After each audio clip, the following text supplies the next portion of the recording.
Salam.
Bismillahirrahmanirrahim. Assalamualaikum warahmatullahi wabarakatuh. Alhamdulillahirabbil alamin wa bihi nasta'in ala amri dunya waddin. Asyhadu an la ilaha illallah wa asyhadu anna Muhammadan abduhu wa rasuluh. Allahumma shalli ala Muhammadin wa ala alihi wa sahbihi ajmain. Wa ba'du. Pelajaran kita malam ini adalah akidah atau keimanan atau juga disebut tauhid. Pelajaran ini paling penting karena pelajaran paling mendasar dan mempelajari tentang inti manusia atau hakikat dari manusia. Karena hakikat manusia, inti manusia itu pada imannya, pada tauhidnya. Bahkan yang dilihat oleh Allah Azza wa Jal itu kondisi hatinya, bukan kondisi fisiknya. Rasulullah SAW bersabda, Innallaha la yanzuru ila suwarikum. Innallaha la yanzuru ila ajsamikum wala ila suwarikum. Allah itu tidak melihat kepada badan-badan kalian dan tidak melihat kepada bentuk rupa kalian. Walakinnallaha yanzuru ila qulubikum wa a'malikum. Yang dilihat oleh Allah adalah hati kalian. Di hati kalian ada apa? Itu yang dilihat oleh Allah Azza wa Jalla. Tentu yang diinginkan oleh Allah agar hati kita ini diisi dengan iman. Semakin tinggi derajat keimanan seseorang, maka semakin tinggi derajat manusia. Derajat manusia di dunia dan di akhirat ditentukan oleh keimanannya. Maka orang cerdas, kata Rasulullah SAW, orang yang selalu mengingat akhiratnya, mengingat bagaimana nanti setelah di dunia ini. Karena dunia ini sebentar, dan di dunia ini silih berganti antara baik dan buruk, antara susah dan senang. Adapun di akhirat nanti dipisah oleh Allah, senang saja atau jelek saja. Orang yang cerdas adalah orang yang selalu mengingat akhirat dan mempersiapkan diri untuk akhiratnya. Maka hendaknya cita-cita kita, keinginan kita adalah akhirat, bukan dunia. Allah berfirman dalam surat An-Nahl ayat 107.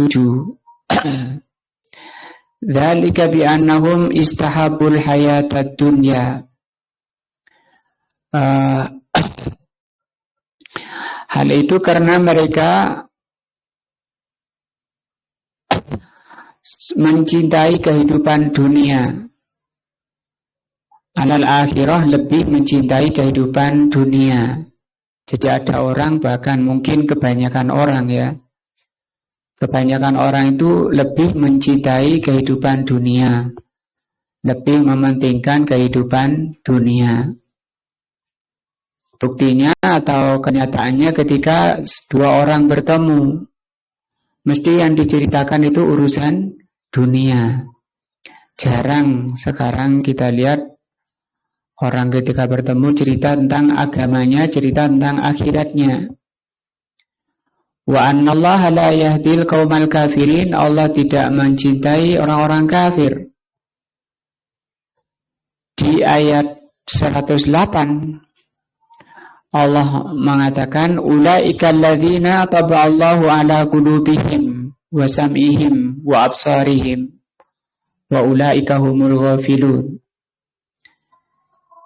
Ayat ini diterangkan oleh para ulama tafsir.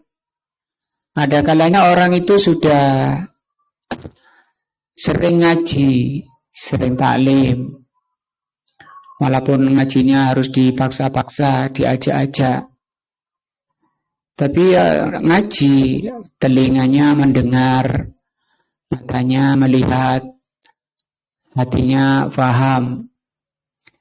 Tapi setelah taklim kembali lagi kepada sebelum ngaji, mengikuti nafsunya. Artinya tidak ada pengaruh dari ilmu yang masuk, tidak ada buahnya. Jadi kemungkinan orang ngaji itu dua, ada yang ilmunya tidak memberi manfaat, yang kedua ilmunya bermanfaat, makin takut kepada Allah.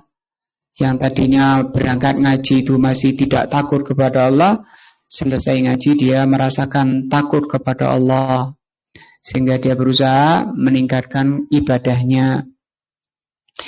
Kenapa orang ini tidak ada pengaruh dari ngajinya, dari taklimnya? Kata Allah Subhanahu wa taala, ulaika alladzina taba'allahu qulubihim ala qulubihim. Orang yang seperti itu karena oleh Allah dikunci hati mereka, naudzubillah. Semoga Allah Subhanahu wa taala tidak mengunci hati-hati kita, dibuka hati-hati kita sehingga senang mendengarkan taklim. Kalau perlu, enggak perlu diajak, tanya kapan ya ngaji, kapan ngaji lagi, selalu rindu.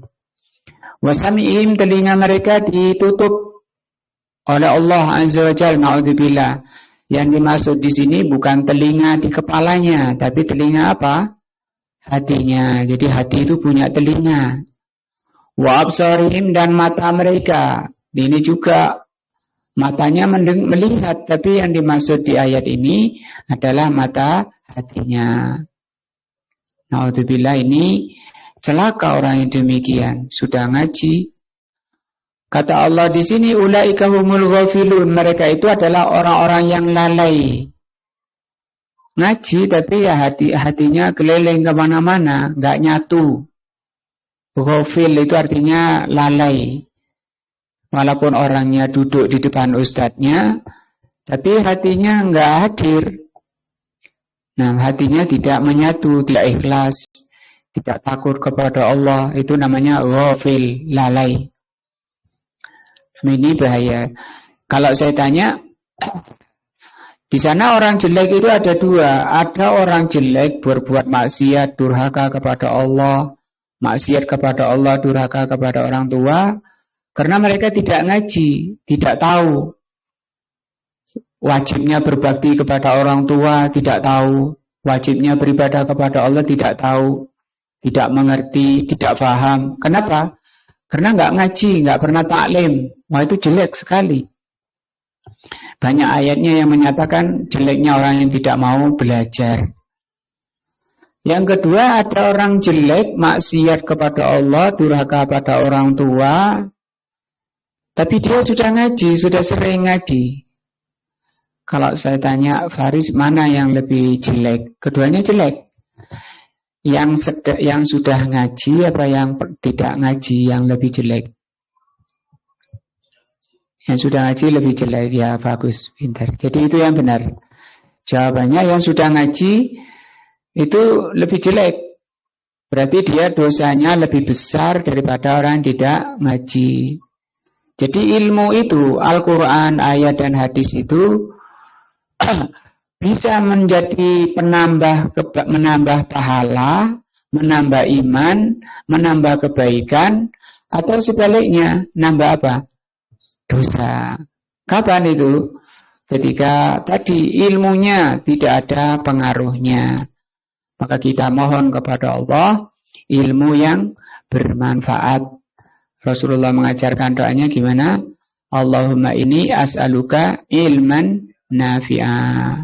Allahumma anfa'na bima 'allamtana, ya Allah berilah kemanfaatan dari apa yang Engkau ajarkan pada kita. Wanfa'na bima 'allamtana, jadikan ilmu yang bermanfaat dari apa yang Engkau ajarkan. Nah, kita kembali kepada pelajaran akidah. Masih di mukaddimah yang lalu telah diterangkan sifat orang yang matinya husnul khotimah, ya. Mereka itu diantara cirinya bisa menjawab pertanyaan mungkar nakir. 3 soal, man rabbuka, wa ma dinuka, wa man nabiyuka. Yang kata Rasul 3 soal ini ujian terakhirnya setiap orang mukmin.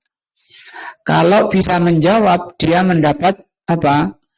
Nikmat kubur, dibukakan pintu surga, diberi pakaian dari surga, diberi hamparan dari surga, dibukakan pintu surga, sehingga dia merasakan bau surga.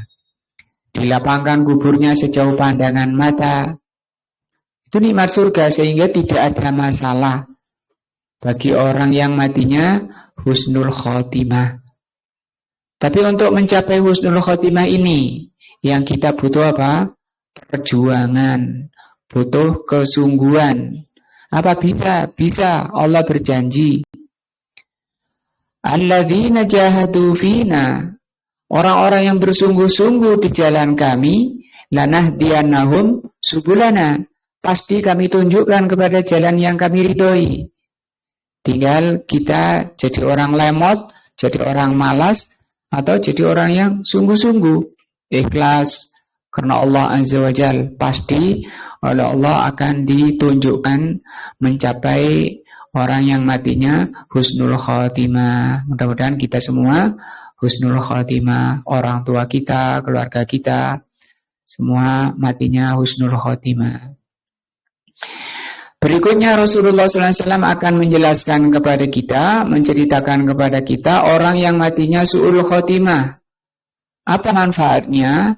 Supaya kita hati-hati. Jangan sampai matinya su'ul khotimah.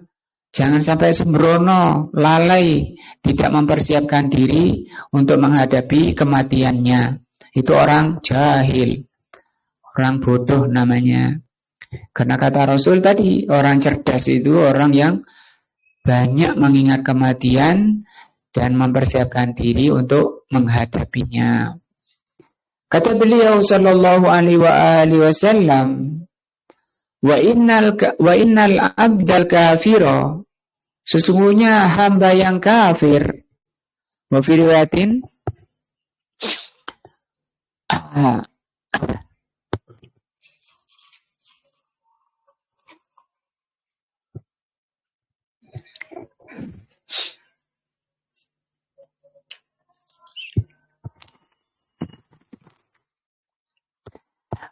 wa fi riwayatin, dalam riwayat lain al-fajir. Jadi orang kafir atau orang fajir. Fajir itu orang durhaka. Muslim tapi durhaka pada Allah, jelek, banyak maksiat. Idza kana fi inqita'in minad dunya, kalau mereka dalam perpisahan dengan dunia, wa iqbalin minal akhirat, dan menghadapkan diri ke alam akhirat. Ini apa namanya? Proses kematian, atau yang disebut dengan naza, atau disebut dengan sakarot. Naza itu artinya ditarik. Apanya yang ditarik? Ruhnya. Kalau sakarot artinya mabuk. Artinya sudah nggak sadar orang kalau sudah sekarat itu apa yang terjadi. Nazala ilaihi minas sama'i malaikatun, ketika manusia lagi naza atau sekarat, turun pada orang tersebut, orang yang jelek tadi, malaikat dari langit. Ghiladun syidadun, malaikatnya itu keras, dahsyat, bengis bahasa kita. Beda dengan orang yang malaikat yang mau menjemput orang yang matinya husnul khotimah, malaikatnya itu sangat halus, lembut. Nah, sudul wujuh, wajah malaikatnya itu hitam. Ma'ahum al-musuh, malaikatnya itu membawa gombalan bahasa kita. Apa bahasa Indonesianya gombal? Minanar, dari neraka. Fayajlisuna minhu maddal basar, malaikat itu duduk sejauh pandangan mata orang yang mau meninggal. Summa yaji'u malakul maut, kemudian datanglah malaikat maut. Hatta yajlisa inda ra'sihi, sampai orang malaikat maut itu duduk di dekat kepalanya orang tadi, orang yang mau mati. Fayaqulu, maka malaikat itu mengatakan, ayyatuhan nafsul khabithah, wahai jiwa yang jelek. Nah, jiwa yang kotor. Nah, jadi dipanggil karena sampai matinya jiwanya enggak bersih-bersih karena banyak nodanya. Yang dimaksud noda di sini adalah kemaksiatan. Kata Rasulullah SAW, ketika manusia melakukan satu dosa, nukitat fihi nuktatun sauda, diberi titik di hatinya itu satu titik hitam. Nah, kalau banyak titiknya karena sering berbuat maksiat kepada Allah, akan banyak titik hitamnya sehingga buram seperti titik hitam yang ada di cermin. Maka ketika kita bercermin, kita tidak bisa melihat jerawat kita, wajah kita, nggak bisa kinclong melihatnya bersih. Nah, begitu hati. Makanya Rasulullah mengajarkan doa kepada Allah agar hati kita ini dibersihkan oleh Allah Subhanahu wa taala, jiwa kita ini dibersihkan, diisi dengan takwa, diisi dengan iman. Allahumma ati nafsi taqwaha. Ya Allah, jadikan hati jiwaku ini, berikan di jiwaku ini ketakwaannya. Wa zakkiha, dan bersihkan ya Allah. Di samping berdoa juga meninggalkan perkara-perkara yang menyebabkan hati kotor. Meninggalkan sebab-sebab yang menyebabkan hati kotor, jiwa kotor. Kalau zaman sekarang itu ada yang disebut dengan setan gepeng. Wah, itu paling dahsyat zaman sekarang yang banyak membuat hati manusia ini kotor. Dari mata dan telinganya bisa rusak, bisa kotor dari setan gepeng tadi. Dan itu bisa masuk ke dalam kamar yang paling dalam. Maka kalau manusia tidak ada rasa takut kepada Allah, hancur dia, rusak dia, binasa hatinya. Kalau hati sudah binasa, tidak ada gunanya badannya yang baik. Nah, oleh Allah dikatakan dalam surat Al-An'am 122, awaman kana maitan fa ahyainahu lahu nuran, apakah orang yang telah mati, yang dimaksud di situ mati hatinya. Nah, tidak ada gunanya orang badannya kuat, badannya ganteng, tampan, cantik kalau hatinya rusak. Zaman dulu orang tua melarang anaknya main, takut kena pengaruh lingkungan. Tapi jangan zaman sekarang, karena setannya sudah masuk di kamarnya, malah orang tua nyuruh anaknya main, ayo main sana, keluar, jangan di kamar terus. Nah, anaknya pun berat untuk main karena ada setan di dalamnya, asik sama setan gepengnya. Maka HP itu tidak apa-apa HP-nya. Yang jadi masalah apa? Jiwa orang tersebut. Ketika jiwa isinya kebaikan, maka tidak jadi setan HP-nya tadi. Jadi pembantu dalam meningkatkan iman dan takwa. yang dibaca ilmu, yang didengarkan ilmu, sehingga hatinya semakin bersih, hatinya makin baik. Hamba tadi diroyok, setiap kita diroyok oleh dua pendamping yang disebut dengan korin. Apa itu korin? Korin itu pendamping. Ada satu di manusia ini didampingi oleh syaitan, yang satunya malaikat. Kata Rasulullah SAW, yata'aqabu. Malaikat dan syaitan ini yata'aqab. Yata'aqab itu bergantian mendekati manusia, bergantian. Kama yataqabul lailu wan nahar, seperti bergantiannya siang dan malam. Kan enggak bareng itu, siang dan malam itu enggak pernah bareng, ya. Sudah malam, siangnya mesti pergi. Kalau sudah siang, malamnya pergi. Ada kalanya kata Rasul, siangnya panjang. Nah, berarti orangnya ini lagi dikuasai oleh malaikat. Ngapain malaikat? Masing-masing punya lammah. Di sana kalau di hadisnya disebut lammatul malaikah wa lammatus syaitan. Lammah itu dorongan, ajakan, seruan. Ketika malaikat mendekat orang ini, mendampingi orang ini, yaitu yang diseru oleh malaikat. Sehingga hatinya, jiwanya penuh dengan kebaikan, ingin selalu melakukan kebaikan, semangat ibadahnya tinggi, semangat menambah ilmunya tinggi.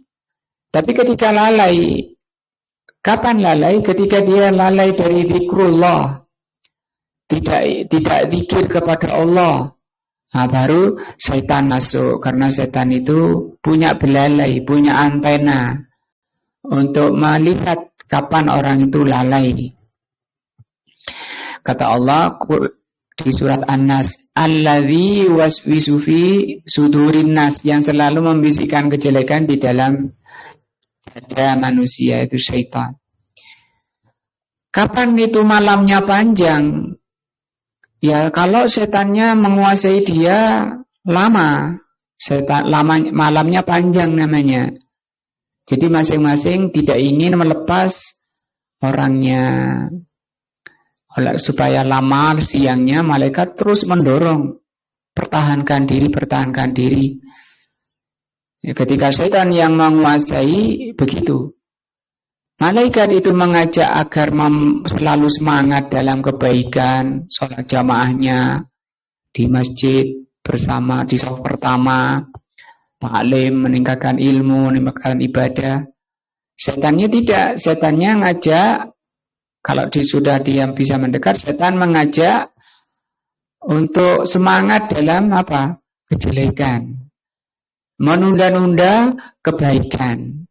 Oh, nanti aja sholatnya belakangan, sehingga dia datangnya akhir di masjid. Sudah mau salam baru datang, nanti habis salam langsung melencing, yang disebut dengan lamcing. Seperti kepanasan, tempat duduknya itu panas, kayak dicabut dengan tarikan yang kuat. Baris apa yang mencabut kira-kira? Kayak dicabut langsung bangun itu, begitu salam, tidak ada zikir. Apa yang kira-kira menariknya? Tentu urusan dunia, ya. Mungkin yang muda itu suka game, atau apalah kesenangan duniawi. Padahal di situ kalau dia mau duduk sebentar saja baca subhanallah, subhanallah, berapa kali Faris? 33, alhamdulillah, 33, Allahu Akbar, 33 ditutup dengan la ilaha illallah sehingga lengkap 100. Barang siapa membaca itu, kata Rasulullah, dia akan diampuni dosanya yang dilakukan selama ini, walaupun sebanyak buih di laut. Tapi kalau langsung ditinggal dari mana? Dan bisa membaca subhanallahnya itu ya dengan hati tadi hadir. Tidak subhanallah subhanallah, tapi hatinya enggak di situ. Hatinya di luar. keliling kemana-mana, ya tidak mendapat pahala seperti itu. Bacanya saja sudah enggak jelas. Subhanallah, subhanallah, subhanallah, subhanallah, alhamdulillah, alhamdulillah, alhamdulillah, alhamdulillah, alhamdulillah, alhamdulillah, alhamdulillah, nobar, nobar, nobar, nobar, nobar. Ini baca apa? Ya, ini baca gimana bacanya? Subhanallah, subhanallah, subhanallah, khusyuk, hadir, hatinya hadir. Nah, jadi di sini pentingnya bagi kita mengupayakan, ya, jangan malas mumpung masih sehat, badannya sehat, pikirannya sehat. Jangan malas membersihkan jiwanya. Jangan sampai dikotori oleh apa tadi? Maksiat-maksiat. Jangan sampai dikuasai setan. Dan setan itu dua, kata Allah.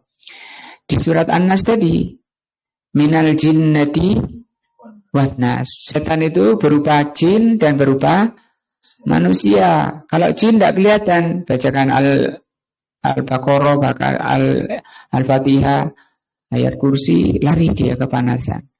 Yang susah kalau jin manusia, setan manusia, berupa teman. Berupa teman, ini setan manusia. Maka hati-hati cari teman.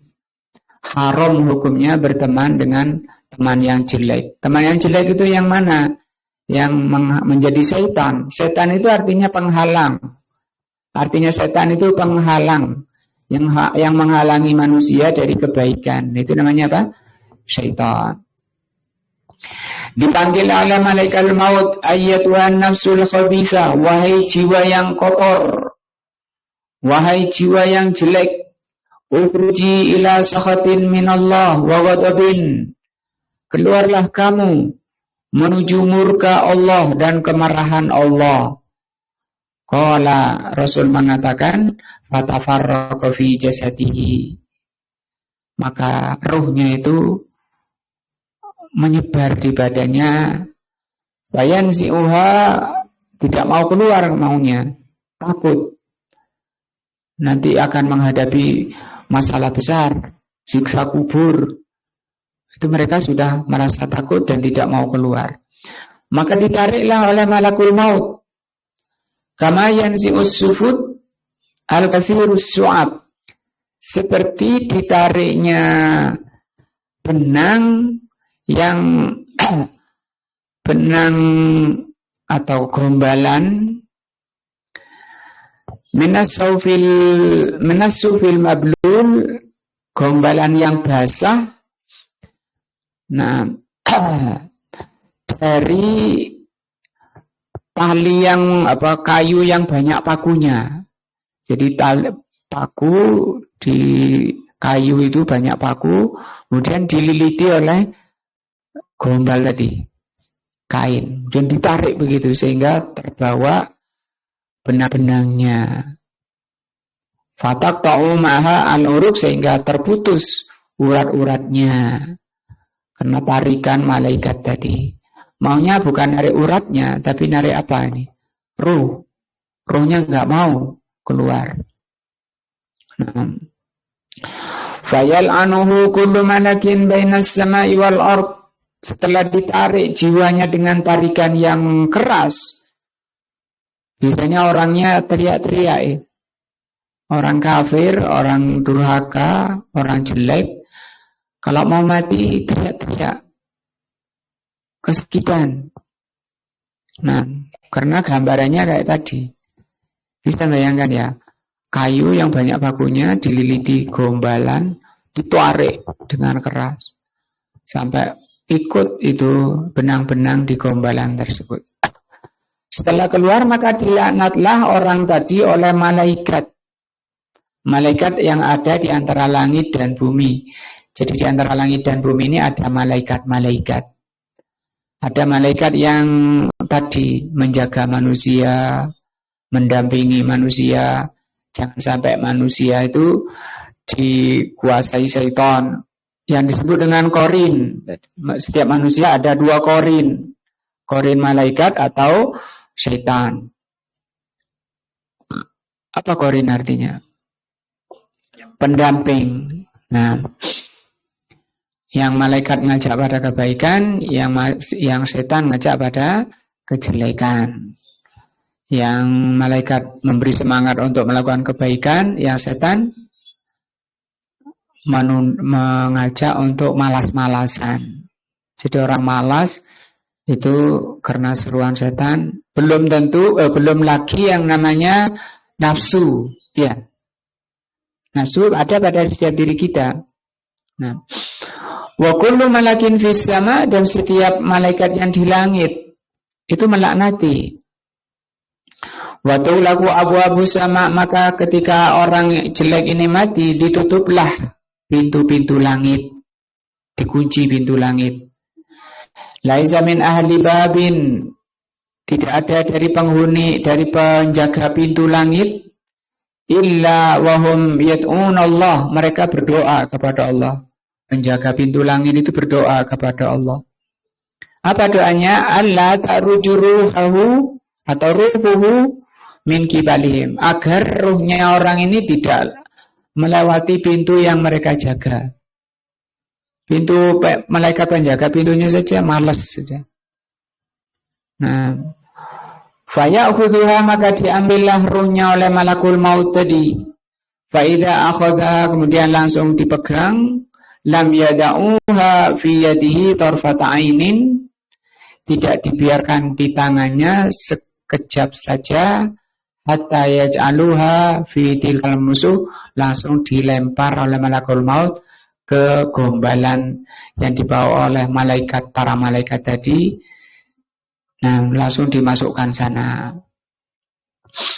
Nah, wa yahruju minha, maka keluarlah ruhnya itu, orang yang su'ul khotimah tadi, keluar dari badannya ka'antaniri hijifatin, seperti bau busuknya bangkai paling jelek, paling busuk.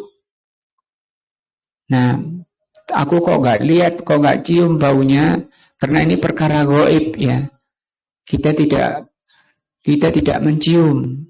Nah, ini menunjukkan bahwa secara hati, hidungnya hati mencium. Nah, kalau orang itu jelek ya. Wujidat ala wajhil ardi, bangkai terbusuk yang ada di muka bumi. Fayas udun nabiha, maka dibawa naik oleh malaikat tadi. Kita dengar azan dulu.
Iwan mati lagi, Iwan.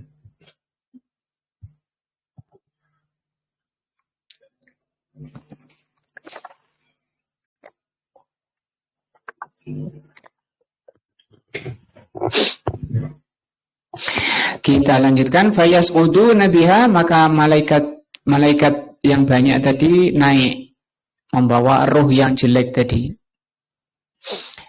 Jadi ruhnya sama-sama dibawa naik. Yang mati husnul khotimah juga dibawa naik. Yang mati jelek juga dibawa naik. Fala yamurru nabiha, maka malaikat itu tidak melewati ala malain minal malaika, tidak melewati kumpulan malaikat illa qalu, kecuali para malaikat yang mereka lewati bertanya, ma hadzal ruhul khabisu, ruhnya siapa yang jelek ini? Fayaqulun, malaikat itu menjawab, fulan ibnu fulan, ini ruhnya fulan. Biakbahi asma'ihi allati kana yusamma biha fid dunya, dengan menyebut nama yang memang nama jelek yang diberikan di dunia. Ini peringatan hadis ini agar orang tua itu memberi nama anaknya dengan nama yang baik. Karena seruan atau panggilan itu juga doa. Nah, hatta yantahi bihi ila sama'i dunya, sampai berhenti di langit dunia. Fayastaftihu lahu, maka malaikat itu minta dibukakan pintunya. Fala yuftahu lahu, maka tidak dibukakan pintunya. Summa qara'a Rasulullah SAW, kemudian Rasulullah membaca ayat, la tuftahu lahum abwabus sama, mereka tidak dibukakan pintu-pintu langit. Wala yadkhulunal jannata, dan mereka tidak bisa masuk surga. Hatta yalijal jamalu fi sammil hiyat, sampai unta masuk lubang jarum. Maksudnya apa? Gak bisa, masa bisa unta masuk lubang jarum? Yang bisa jarum masuk unta ya. Nah, fa yaqulullahu azza wa jalla, maka Allah mengatakan, uktubu kitabahu fi sijjin, tulislah namanya, nama orang yang mati jelek ini di sijjin. Sijjin itu artinya penjara. Fil ardil asfal, di bumi paling bawah. Sijjin itu di bawah, kalau illiyin orang yang matinya husnul khotimah dicatat di atas. Suma yuqalu u'idu addi, kembalikan hambaku itu, ruhnya itu kembalikan, ilal ardi, ke dunia. Fa inni wa'atum an, karena aku berjanji untuk mengembalikannya. Anni minha khalaqtum, aku menciptakan dari tanah. Wa fiha u'iduhum, dan aku kembalikan ke tanah. Wa minha ukhrijuhum taratan ukhra, dan nanti aku akan keluarkan lagi sekali lagi. Setelah itu sudah enggak ada lagi mati. Mati itu cuma sekali. Fatutrahu ruhu, maka dilemparlah ruhnya. Minas sama, dari langit, torhan, dengan lemparan. Hatta taqa'u fi jasadi, sampai bersatu di badannya. Summa qara'a, kemudian Rasul membaca, wa man yusyrik billah, barang siapa yang menyekutukan Allah, faka'annama kharra minas sama, seperti yang terlempar dari langit, fatahfaduhu atairu, kemudian disambar burung, au tahwa bihirrih, atau dibawa angin, fi makanin syahiq, dalam tempat yang jauh. Fatu'adu ruhuhu, maka dikembalikan ruhnya, fi jasadihi, dikembalikan ruhnya di jasadnya, sehingga dia hidup. Nah, hidup lagi setelah dikubur. Qala, Rasul mengatakan, fa innahu la yasma'a, maka orangnya itu bisa mendengar, hafqani'a li ashabihi, bisa mendengar orang itu terompah keluarganya, idza wallau anhu, ketika keluarganya baru pulang dari kuburannya. Selesai penguburan, dia sudah hidup. Nah, saya mendengar bagaimana selanjutnya akan didatangi dua malaikat. Insyaallah kita baca pertemuan berikutnya. Nah, ya.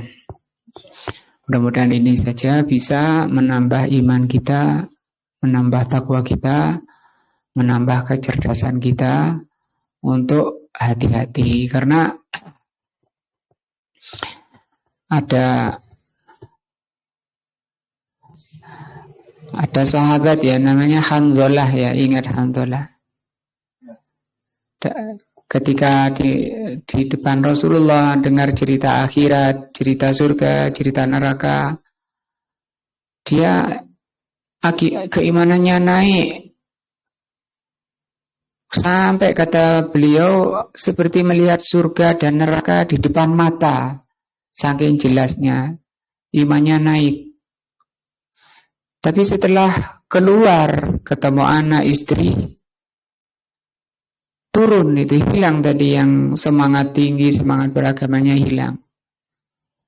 Itu menunjukkan bahwa dunia itu bisa menurunkan iman.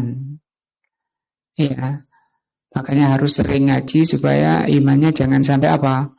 Turun. Apakah ada orang yang enggak? Nah, tadi ini orang yang semangat di dalam meningkatkan iman dengan hadir di majelis ilmu, tapi juga tadi terpengaruh dengan cinta dunia, terpengaruh dengan dunia, sama tidak dunianya tidak mempengaruhi. Bisa orang itu walaupun misalnya orang kaya, sibuk dengan dunia, itu bisa orang itu tetap menjaga kestabilitas tadi, stabilitas keimanannya, tak sampai turun. Bagaimana insya Allah akan kita bahas pertemuan berikutnya. Kok bisa imannya nggak turun? Bisa. Wallahu a'lam bishawab. Subhanakallah wa bihamdika asyhadu an la ilaha illa anta astaghfiruka wa atubu ilaika. Wassalamualaikum warahmatullahi wabarakatuh.